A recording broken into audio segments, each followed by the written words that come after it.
Peter, come in here. Is the president's bark worse than his bite as far as trade sanctions, tariffs are concerned?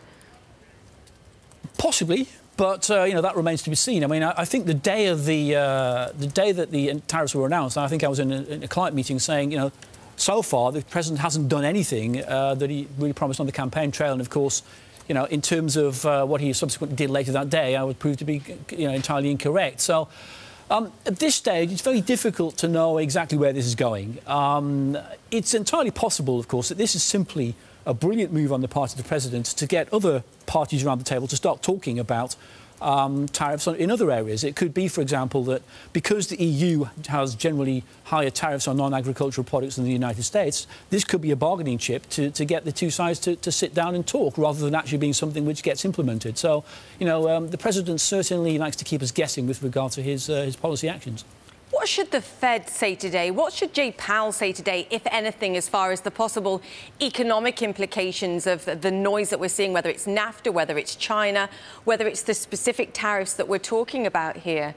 How should he tackle it? I think what he really should do is try and keep out of the debate as best he can, and I'm sure he knows this, because this is a highly political problem, which the Fed has been criticised before for straying too much into the political arena. He won't want to go there. I think what he can do, I guess, is talk about the NAFTA risks and stressing the risks and what that might do to the economy. But as I said, I think it would be unwise for him to stray too far into something which is generally outside of his area of expertise. Yeah, but Peter, what surprised me actually when you look at trade and tariffs is that, we always have these conversations saying, tariffs and trade wars are bad for everyone. But then you speak to a lot of big chief executives that I thought would be more for globalization, who actually behind the scenes tell you, well, although our relationship with China is just not right, and so we need to fix it.